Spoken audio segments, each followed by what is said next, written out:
प्रिय विद्यार्थियों, आप लोगों को जैसा मालूम है कि आधुनिक भारत के तहत हमने भारत में सामाजिक धार्मिक सुधार आंदोलन के बारे में शुरू किया था और उसी कड़ी के रूप में हम आप लोगों को आगे बढ़ाएंगे। राजा राम मोहन राय के बारे में आप लोगों को बताएंगे। लेकिन एक चीज़ पढ़ाने से पहले बता दें कि काफ़ी हद तक हमने फैक्ट को बोर्ड पर लिख दिया है और लेक्चर ही मेरा मेन होगा। हम बार बार अपने वीडियो में कहते हैं कि लेक्चर ही मेन होता है, क्योंकि बहुत टाइम लगता है बोर्ड पर सारे फैक्ट को लिखने के लिए। और इस तरह से जब टाइम ज़्यादा लगेगा, वीडियो लंबा हो जाएगा, तो आप भी जो है असहज महसूस करेंगे। लंबा वीडियो, बहुत से लोग कंप्लेन करते हैं कि सर लंबा वीडियो मत बनाया कीजिए, देखने में दिक्कत होती है, सुनने में दिक्कत है। जो भी हो, तो मैं आपके सहूलियत के लिए ही मैं पहले से ही कह रहा हूँ कि लेक्चर ही मेन होता है। किसी भी आप डिग्री कॉलेज में जाते हैं, आप पढ़ने के लिए यूनिवर्सिटी में जाते हैं, तो आप देखते हैं वहाँ लेक्चर होता है, क्योंकि उसको नोट्स को एक एक लाइन लिखाया नहीं जा सकता है। आप उसको बताया जाएगा और आपका स्टैंडर्ड इतना लेवल ऊंचा होता है कि आप उसको समझिए। हम बार बार कहते हैं अच्छी किताबें पढ़िए, एक ही किताब हो, अच्छी किताबें पढ़िए। हमारे लेक्चर को भी आप सुनिए, उसको भी आप जो किताब रखें उसको भी पढ़िए। जो नई चीज़ आए उसको आप ऐड करते जाइए। आप जब भी मेरा लेक्चर सुनिए तो कॉपी और पेन रखे रहिए और उसको आप नोट करते जाइए। खैर, तो आज हम लोग राजा राम मोहन राय के बारे में पढ़ेंगे। ये पुनर्जागरण के तहत ही टॉपिक था और आपको बता दें कि राजा राम मोहन राय भारत में पुनर्जागरण के जनक माने जाते हैं, आधुनिक युग के पिता माने जाते हैं, राष्ट्रवाद के पिता माने जाते हैं, धर्म सुधार के पिता माने जाते हैं। बहुत से ऐसी चीज़ें हैं जिसको हमने इस पे लिख दिया है। नव प्रभात का तारा इनको कहा जाता है, नव जागरण का अग्रदूत कहा जाता है, सुधार आंदोलनों का प्रवर्तक कहा जाता है, अतीत एवं भविष्य के ये मध्य सेतु भी इन्हें कहा जाता है। यही नहीं बल्कि इन्होंने कई किताबें भी लिखा था, इसीलिए इनको पत्रकारिता का जनक भी कहा जाता है। खैर, आपको बता दें कि राजा राम मोहन राय वैसे तो सामाजिक हो चाहे धार्मिक हो, इन दोनों पर उनका विचार था। लेकिन हमें लगता है कि धर्म में उन्होंने जो सुधार किया, जो हमारी प्रथाएं आज चली आ रही थी, उसमें उन्होंने काफ़ी हद तक काम किया और उसमें उन्हें बहुत सफलता भी मिली।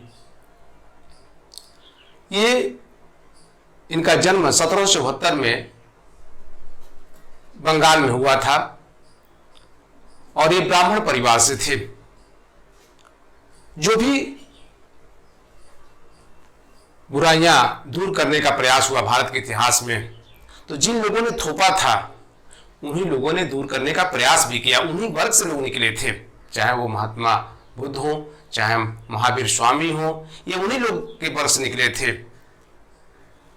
आगे चल करके आने भी हमारे समाज सुधारक हुए और उसी कड़ी में हम राजा राम मोहन राय के बारे में पढ़ाएंगे, दयानंद सरस्वती के बारे में पढ़ाएंगे, रामकृष्ण परमहंस के बारे में पढ़ाएंगे, विवेकानंद के बारे में बताएंगे।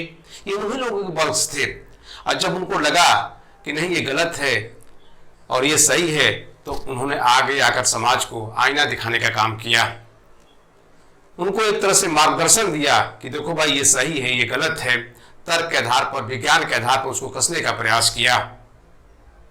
तो उस कड़ी में अगर सबसे पहला कड़ी कोई था तो वे थे राजा राम मोहन राय थे। आपको बता दें कि राजा राम मोहन राय प्रारंभ से ही मूर्ति पूजा के घोर विरोधी थे। 15 वर्ष की अवस्था में इन्होंने मूर्ति पूजा का आलोचना किया था। यहां तक कि घरों से उन्होंने मूर्तियों को भी फेंक दिया था, जिसके लिए उनको डांट सहनी पड़ी थी, क्योंकि उनका जो पारिवारिक ढांचा था वो रूढ़िवादी था, परंपरावादी था। वो लोग उससे निकलना नहीं चाहते थे। तो इस तरह से प्रारंभ से ही इन्होंने बहुदेववाद का खंडन किया और मूर्ति पूजा का खंडन किया और एकेश्वरवाद में विश्वास किया, एक ईश्वर में विश्वास किया। सबसे बड़ी बात यह थी कि इन्होंने जो समाज में परंपराएं चली आ रही थी, धर्म में तो बुराइयां थी ही थी और समाज में बुराइयां चली आ रही थी, जैसे सती प्रथा था, बाल हत्या था, बहु विवाह था, विधवा विवाह जो है नहीं होने दिया जाता था, विधवाओं की स्थिति बहुत नरकीय थी, स्त्रियों की स्थिति ओवरऑल बहुत खराब थी, उसको लिए भी उन्होंने बहुत प्रयास किया और उसमें काफ़ी हद तक इनको सफलता भी मिली। आपको बता दें कि इन्होंने प्रारंभ से ही कई भाषाओं की इनको जानकारी होने लगी थी। इनके एक मित्र थे डिग्बी, जॉन डिग्बी। आपको बता दें कि इन्होंने अंग्रेजी भाषा पर काफ़ी हद तक इनको सिखाया, उस पर इनका नियंत्रण हो गया और इतनी इनकी रुचि हो गई अन्य भाषाओं में कि कई भाषाओं के जानकार हो गए। आप फ्रेंच भी बहुत अच्छा जानते थे, बांग्ला तो जानते ही थे, संस्कृत अच्छा जानते थे, हिंदी बहुत अच्छा जानते थे, ग्रीक बहुत जानते थे, दर्जन भर भाषाओं का इनका जो है नियंत्रण था। और इसलिए अलग अलग भाषाओं में इन्होंने किताबें भी लिखी, जैसे संवाद कौमुदी लिखा इन्होंने बांग्ला भाषा में, मिरातुल अखबार लिखा फारसी भाषा में, इंग्लिश में भी उन्होंने ईसा के वचन जैसे किताब लिखे। तो बहुत सी ऐसी किताबें थी जो लिखी, जिसको हमने बोर्ड पर लिखा है, आप एक आपको बता देंगे, इन चीज़ों को नोट कर लीजिएगा। तो इस तरह से जब इनको कई भाषाओं का ज्ञान हुआ, जब विश्व के साहित्य पढ़ने का मौका मिला, तो इनके जो विचार हुए वो काफ़ी हद तक भारतीय समाज को, विशेषकर हिंदू समाज को बहुत प्रभावित किया। ये हिंदू धर्म को छोड़ना नहीं चाहते थे, ये सोचते हो कि ये हिंदू धर्म को छोड़ना चाहते थे या ईसाई धर्म को अपनाना चाहते थे, ऐसा नहीं था। इन्होंने हिंदू धर्म में जो बुराइयां थीं उसको स्वीकार करने के लिए तैयार नहीं थे, इसीलिए उसमें दूर करने के लिए इन्होंने काफ़ी हद तक प्रयास किया और ईसा मसीह की जो अच्छी चीज़ें थीं उसको उन्होंने ग्रहण किया, इस्लाम में जो अच्छी चीज़ें थीं उसको ग्रहण किया इन्होंने। जैसे एक ईश्वरवाद की बात होती है इस्लाम धर्म में, जैसे ईसाई धर्म में एक ईश्वर, उसको उन्होंने स्वीकार किया। लेकिन ईसा मसीह का जो चमत्कार वाली चीज़ें थीं, जो उनके अनुयायी कहते थे कि, तो उसको उन्होंने अस्वीकार कर दिया। मोमिन स्वर्ग में जाएंगे, इस्लाम में एक धारणा है, ऐसा नहीं, उसको भी उन्होंने इनकार कर दिया। तो ये माना जाएगा कि जो अच्छी चीज़ें थी, जिनको लगा तर्क के आधार पर, विज्ञान के आधार पर, चाहे वो इस्लाम धर्म हो, चाहे ईसाई धर्म हो, चाहे हिंदू धर्म हो, उन्हीं चीज़ों को इन्होंने माना और उसी चीज़ को इन्होंने स्वीकार किया, चाहे लाख इनको दिक्कतें का सामना क्यों न करना पड़ा हो। ये बहुत अच्छी बात थी कि इन्होंने हर धर्म के पास गए, हर धर्म को इन्होंने देखा, पहचाना और यही कहा कि जो अच्छा लगे इन चीज़ों को वही आप ग्रहण करिए। मतलब कोई धर्म बुराई नहीं होती है, उसको उस समाज के लोग, उनके जो अनुयायी होते हैं, उसको बुरा कर देते हैं, कठोर बना देते हैं अपने हित के लिए। हमारे धर्म में भी ऐसा ही था। अब आगे आपको बता दें कि इन्होंने 1814 में आत्मीय सभा की स्थापना की। इसमें भजन कीर्तन संगीत के माध्यम से होता था और देखिए कि इस संगीत के जो संगीतकार थे, एक तरह से कहते थे गुलाम अब्बास थे, एक मुस्लिम थे और वो बजाते थे, उस पर लोग भजन कीर्तन करते थे और जो चीजें सही थी उसको ही अपनाने के लिए तैयार रहते थे। आगे चल करके इन्होंने हिंदू कॉलेज की भी स्थापना किया 1817 में डेविड हेयर के सहयोग से। उसके बाद उन्होंने एक अंग्रेजी स्कूल की भी स्थापना की उसी वर्ष 1817 में ही। आपको बता दें कि 1825 में उन्होंने वेदांत कॉलेज की स्थापना की। मतलब भारतीय शिक्षा और पाश्चात्य शिक्षा का दोनों का सम्मेलन उन्होंने स्थापित किया। और सबसे महत्वपूर्ण था कि 1828 में उन्होंने ब्रह्म समाज की स्थापना की। ब्रह्म सभा था, बाद में ये ब्रह्म समाज हो गया था। इसी में जो राजा राम मोहन राय के जो थॉट थे, जो विचार थे, वो इसी में मिलते हैं। तो इस तरह से इनकी जो चीजें थी वो इनमें क्या क्या उन्होंने किया, इसकी हम चर्चा करते जा रहे हैं। अब इनके जीवन में जो सबसे बड़ा परिवर्तन हुआ वो तब हुआ 1811 में, जब इनके भैया का देहांत हो गया तो इनकी भाभी की जलाने की तैयारी चल रही थी और उनकी इच्छा थी कि हमको चिता पे नहीं बैठना है, लेकिन परंपरा का निर्वहन करना था। और 17वीं शताब्दी में पुरोहितों ने कहना शुरू कर दिया था कि जो महिला अपने पति के साथ सती हो जाएगी उसके 7 पुरखे स्वर्ग में चले जाएंगे, सीढ़ी लगी रहेगी। जब परंपरा धर्म से जुड़ जाता है तो उसको खत्म करना बहुत मुश्किल होता है। और ये धर्म से जुड़ गया था कि हम लोग स्वर्ग में कैसे जाएंगे। तो इनकी भाभी ने इनको बुलाया और कहा कि मेरी इच्छा नहीं है चिता पर बैठने की, लिहाजा मुझे चिता पर ना बैठाया जाए। वो जानती थी कि कोई बचा नहीं सकता, मुझे केवल राजा राम मोहन राय ही बचा सकते हैं। चूंकि वो उनके भाई का देहांत हो गया तो सारे नातेदार रिश्तेदार सब लोग आ गए थे। सबसे इन्होंने बात किया कि भाई उनकी इच्छा नहीं है, लिहाजा इनको चिता पर ना बैठाया जाए। तो सभी लोगों ने यही कहा कि तुम कौन होते हो हमारी परंपरा को समाप्त करने वाले, हम लोग स्वर्ग में कैसे जाएंगे। अब इतनी बात थी कि वो अकेले पड़ गए और जो समाज का, जो उनका परिवार था, जो अन्य लोग थे, वो एक तरफ हो गए और इनके लाख चाहने के बावजूद भी इनकी भाभी को जबरदस्ती चीते पर बैठाकर जला दिया गया। वैसे तो सती प्रथा का उल्लेख सबसे पहले 510 ईस्वी में एरण के अभिलेख में मिलता है। गुप्त पीरियड की टाइमिंग है, जब भानुगुप्त का सेनापति गोपराज की जब मृत्यु हो गई थी तो उसकी पत्नी उसके चीते पर बैठकर सती हो गई थी और यहीं से परंपरा धीरे धीरे बढ़ता चला गया। और फिर बहुत से लोगों ने इसको कोशिश की खत्म करने की मुगल पीरियड में भी, लेकिन ये उतना कारगर सिद्ध नहीं हुआ। अकबर भी इसने कोशिश किया, औरंगजेब ने भी कोशिश किया। हाँ, ये है कि अनुमति लेनी पड़ती थी, कुछ मामले में अनुमति देते थे, कुछ मामले में अनुमति नहीं देते थे। लेकिन उसके बाद से स्थिति और खराब होती चली गई। और सबसे बड़ी बात यह थी, जो राजे महाराजे होते थे वो बच्चों के लिए, विशेषकर पुत्र प्राप्ति के लिए कई शादियां करते थे और जब उनका मरने का टाइम हो जाता था तब तक वो शादी करते रहते थे। आज जब मर जाते थे तो सभी जो पत्नियां थीं, बहुत सी इसमें रखेल भी होती थीं, उनको बैठा करके चिते पर जला दिया जाता था जबरदस्ती। कोई दोष नहीं होता था उनका। अंग्रेज भी सोचते थे कि यार ये कैसी प्रथा है कि जिंदा महिलाओं को जला के मार दिया जा रहा है, कैसा इनका धर्म है। लेकिन वो तो राज करने आए थे ना, वो आपके सामाजिक मामलों में, धर्म के मामलों में हस्तक्षेप नहीं करना चाहते थे। वो जानते थे कि अगर हम यहाँ पे करेंगे तो जनमानस का विद्रोह का सामना करना बहुत मुश्किल होगा। इसलिए वो लोग चाह के भी इसको खत्म नहीं कर पाए समय से पहले। लेकिन जब राजा राम मोहन राय, उनके अनुयायियों ने, जो पढ़े लिखे लोग थे, जो इस प्रथा को गलत मानते थे, इसके लिए उन्होंने काफी प्रयास किया, हमेशा ज्ञापन देते थे। उसी समय लॉर्ड विलियम बेंटिंक भारत का गवर्नर जनरल बन के आया था और उसने देखा कि नहीं, जन समर्थन बहुत अच्छा मिल रहा है, तो उसने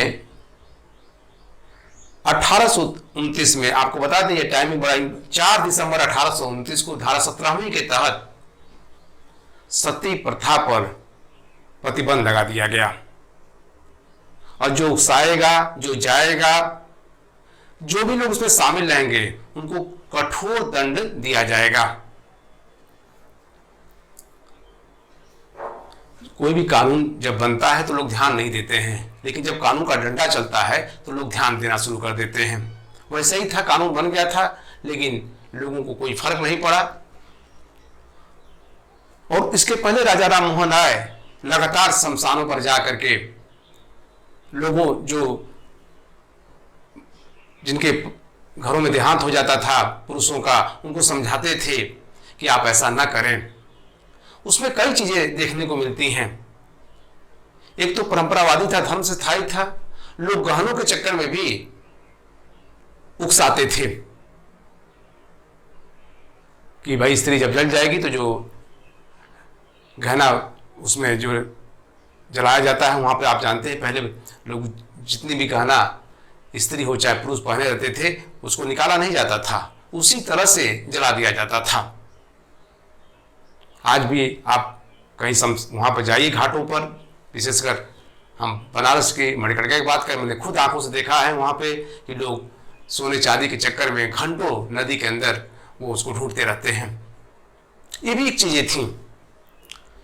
तो अब तो खैर निकाल लिया जाता है, अब तो एक एक चीज़ को निकाल करके ही ले जाया जाता है। फिर भी कुछ लोग परंपरावादी हैं कि जो उनके गहने हैं इत्यादि छोड़ देते हैं। अब देखिए, तो अभी हमने बताया कि कोई कानून बनता है तो लोग ध्यान नहीं देते हैं, लेकिन जब कानून का डंडा चलता है तो लोग ध्यान देते हैं। ऐसा ही हुआ। सरकार बहुत निर्देश दिया गया था, हर जगह इसको कड़ाई से पालन करने के लिए निर्देश दिया गया था। तो जो भी लोग ले जाते थे, पहले तो स्त्री को धतूरा है, मादक पदार्थ है, पिला देते थे और ढोल नगाड़े के साथ जाते थे, लाठी डंडा लेकर जाते थे कि अगर वो भागना भी चाहे तो वो लोग मार कर बैठा देते थे। आपको बता दें कि बंगाल में प्रथा सबसे ज्यादा थी, अन्य प्रांतों में भी थी, लेकिन बंगाल में सबसे ज्यादा इसका मिलता है। हर साल हजारों महिलाओं को जला करके मार दिया जाता था, उनका कोई दोष नहीं होता था, विशेषकर उच्च वर्णों में प्रथा ज्यादा थी। तो जब ऐसा करते थे तो चारों तरफ से पुलिस वाले चीता को घेर लेते थे और जो भी वहां रहता था उनको बंदी बनाकर ले जाते थे और इतना बढ़िया से उनका ट्रीटमेंट कर देते थे कि उनके 7 पुरखे भी चीते के पास नहीं जा सकते थे। कहते थे चलिए चल रहे हैं, लेकिन आते नहीं थे।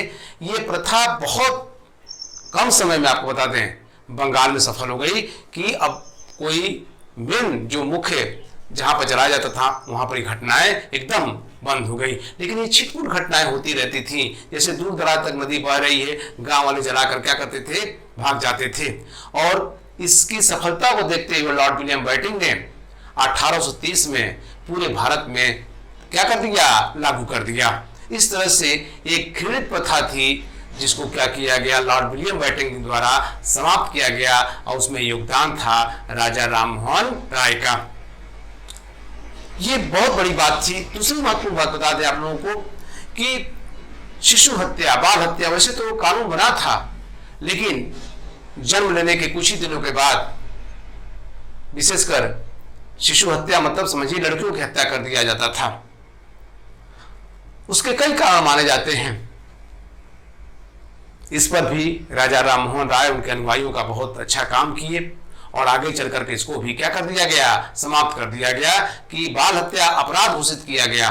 और ये विशेषकर राजस्थान में राजपूतों में सबसे ज्यादा थी। कई कारण माने जाते हैं, दहेज न होना या उस तरह से राजा महाराजा के लिए वर न मिलना। खुद आपको बता दें कि रणजीत सिंह का बेटा दिलीप सिंह ने उल्लेख किया कि मेरे सामने ही मेरी दोनों बहनों को बोरे में बंद किया गया और ले जाकर के सतलज नदी में फेंक दिया गया। बहुत छोटा रहा होगा, लेकिन जरूर उसने देखा रहा होगा, तभी उसने अपनी किताबों में इसका उल्लेख किया है कि ऐसी आम बातें थी। तो अंग्रेजों का ये बहुत बड़ा योगदान माना जाएगा भारत में कि ये प्रथाएं ये अनवरत चलती रहती और कुछ तो राजनीतिक दल इस पर दल भी बना देते और पार्लियामेंट से लेकर के और हल्ला करते कि क्यों हमारी प्रथाओं को समाप्त किया जा रहा है, जो परंपरावादी है क्योंकि समाप्त किया जा रहा है। आपको बता दें, सती प्रथा जब समाप्त हुआ था तो राधा खान देव जैसे बहुत बड़े विद्वान थे जो राजा राममोहन राय के टक्कर के थे, उन्होंने लंदन तक जाके विरोध किया था कि हमारी परंपरा को आप क्यों छेड़छाड़ कर रहे हैं, क्यों समाप्त कर रहे हैं। लेकिन अंग्रेजों ने इनकी बात मानी नहीं और कहा कि इनको वहां से जाने के लिए कहा। तो ये बहुत बड़ी बात मानी जाएगी कि हमारी बहुत सी ऐसी प्रथाएं थीं जिनको अंग्रेजों ने क्या किया, समाप्त किया। और आप लाख प्रयास करते रहते, अगर अंग्रेज नहीं चाहते तो शायद ये प्रथा समाप्त नहीं होती, क्योंकि बहुत से हमारे जो नेता थे जो उस समय के थे, जो परंपरावादी थे, जो विद्वान थे, लेकिन परंपरावादी को लेकर अपने सर पर ढो रहे थे, उससे निकलना नहीं चाह रहे थे। तो हमारे समझ से वो विद्वता किसी काम की नहीं है जब आप गलत चीज़ों को आप संरक्षण दे रहे हो, प्रश्रय दे रहे हो और सही चीज़ों को आप जो है क्या कर रहे हो कि नकार रहे हो। तो ये बहुत ऐसी चीज़ें थी जो गलत थी। अब आपको बता दें कि 1830 में ये अकबर द्वितीय इनको राय की उपाधि दे करके और इंग्लैंड भेजा था विलियम चतुर्थ के दरबार में, और कुछ पेंशन संबंधी, वेतन संबंधी मामले थे। और कहते हैं कि वहां पर 3 वर्ष तक राजा राममोहन राय रहे थे। राजा राममोहन राय ने एक और काम किया था, लोग समुद्र पार नहीं जाते थे। ऐसा मानता था कि रावण ने सीता मैया को हर के ले गया था, दोष माना जाता था। लेकिन इसको भी उन्होंने, इस अवधारणा को तोड़ा उन्होंने, और 3 साल तक वो ब्रिटेन में रहे। वहां पर भी आयरलैंड के जमींदार जो थे वो किसानों को बहुत शोषण करते थे, और ब्रिटेन के पार्लियामेंट में बिल लाया गया था, और कहा जाता है कि इस समय राजा राम मोहन राय ने कहा था कि अगर ये बिल पास नहीं हुआ तो मैं इंग्लैंड को क्या कर दूंगा, छोड़ दूंगा। तो ये बहुत बड़ी बात मानी जाएगी कि वहां पर भी अपनी जो चीजें थी, जो सही चीजें थी, उसका उन्होंने समर्थन किया, जो गलत चीजें थी उसका उन्होंने विरोध किया। आपको बता दें कि वहीं ब्रिस्टल नगर था, वहीं पर एक फल की पेटी थी और उसमें एक कटिया था, उनके पैर में धंस गया, वो ध्यान नहीं दिए और जिसके कारण उनको टेटनस हो गया और उनका देहांत हो गया। ब्रिस्टल नगर में ही उनको दफना दिया गया। आगे चल करके मदन लाल ढींगरा को, जो क्रांतिकारी था, जो जिसने कर्जन वायली को 1809 में हत्या कर दिया था, उसको भी वहीं दफना दिया गया था। तो इस तरह से राजा राम मोहन राय के मरने के बाद जो उनकी विचारधारा थी उसको आगे जो है द्वारका नाथ टैगोर, देवेंद्र नाथ टैगोर, केशव चंद्र सेन ने आगे बढ़ाया। और सबसे महत्वपूर्ण बात थी कि वो तो आगे हम बताएंगे उनकी जो किताबें हैं उसको आप नोट कर लीजिए। जैसे 1809 में तोहफतुल मुहिउद्दीन लिखा, एक असरवादियों का उपहार की पुस्तक लिखी। 1820 में ईसाई धर्म से प्रभावित होकर प्रिंसेस ऑफ जीसस लिखा। 1821 में यूनिटेरियन एकेश्वर मिशन की स्थापना की। 1821 में संवाद कौमुदी नामक बंगाली पत्रिका लिखा। 1822 में फारसी भाषा में मिरातुल अखबार का प्रकाशन किया और अंग्रेजी भाषा में ब्रह्म निकल मैगजीन का भी प्रकाशन किया था। इस आपके नोट करने के लिए इसको हमने जो है कि आप नोट कर लेंगे, इसलिए हमने बोर्ड पर लिख दिया है। और अगला जो है अब आगे कैसे इनकी विचारधारा आगे बढ़ी, इसके आगे हम आप लोगों को बताने जा रहे हैं।